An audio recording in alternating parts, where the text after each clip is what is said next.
அரசு பள்ளிகளில் 100% தேர்ச்சி கணக்கு காட்டுவதற்காக குறைந்த மதிப்பெண் எடுக்கும் மாணவர்களை திராவிட மாடல் ஆட்சி கட்டாயப்படுத்தி வெளியேற்றுவதாக குற்றச்சாட்டு எழுந்துள்ளது.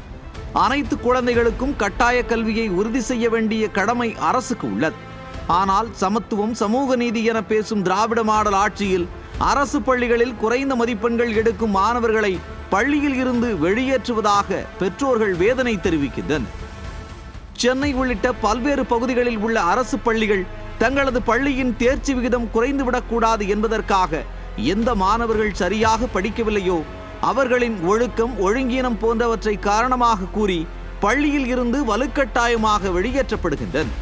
குறிப்பாக திண்டுக்கல் மாவட்டத்தில் உள்ள ஒரு பள்ளியில் ஒழுங்கற்ற நடத்தையை காரணம் காட்டி 8ஆம் வகுப்பு படிக்கும் 4 மாணவர்கள் கட்டாயமாக வெளியேற்றப்பட்டுள்ளனர். இதேபோல் சென்னையை அடுத்த திருவள்ளூர் மாவட்டத்திலும் இதே போன்ற அவலமும் அரங்கேறி உள்ளது.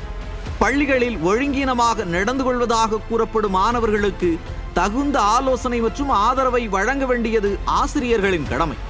ஆனால் இதை ஒரு காரணமாக காட்டி அந்த மாணவர்களை பள்ளியில் இருந்து வெளியேற்றுவது தீர்வாக இருக்காது என்று பெற்றோர்கள் மற்றும் கல்வியாளர்கள் விமர்சித்துள்ளனர். தேர்வு முடிவுகளை மேம்படுத்துவதற்காக மாணவர்களை பள்ளியில் இருந்து வெளியேற்றுவது, பள்ளியில் இருந்து நீக்குவது போன்றவையும் அடிப்படையில் ஒரு பிரிவினையே. கடந்த அதிமுக ஆட்சியில் அரசு பள்ளியில் படித்த மாணவர்களுக்கு விலையில்லா காலணி, சீருடை, புத்தகப்பை, விலையில்லா மடிக்கணினி போன்றவற்றை மாணவர்களுக்கு வழங்கி அழகு பார்த்தது. ஆனால் விடியல் விடியல் என்று கூறி ஆட்சிக்கு வந்தவர்கள் ஏழை எளிய மக்களை வஞ்சிப்பது போல் தற்போது பள்ளி மாணவர்களையும் வஞ்சிக்க தொடங்கிவிட்டது. கல்விதான் ஒரு மாணவனை நல்வழிப்படுத்தும் என்பதை புரட்சி தலைவர் எம்ஜிஆர், புரட்சி தலைவி அம்மா, புரட்சி தமிழர் எடப்பாடி கே பழனிசாமி ஆகியோர் உணர்ந்ததால் தான் மாணவர்களுக்கு என்னென்ன தேவை என்பதை அறிந்து அவர்களுக்கு செய்து கொடுத்தனர். ஆனால் இன்றைய ஆட்சியாளர்களுக்கு தனக்கு தன்னுடைய குடும்ப நலன் மட்டும்தான் முக்கியம், மற்றவர்கள் எப்படி போனால் எனக்கென்ன என்று இருப்பவர்களிடம் என்ன மாற்றத்தை எதிர்பார்க்க முடியும்?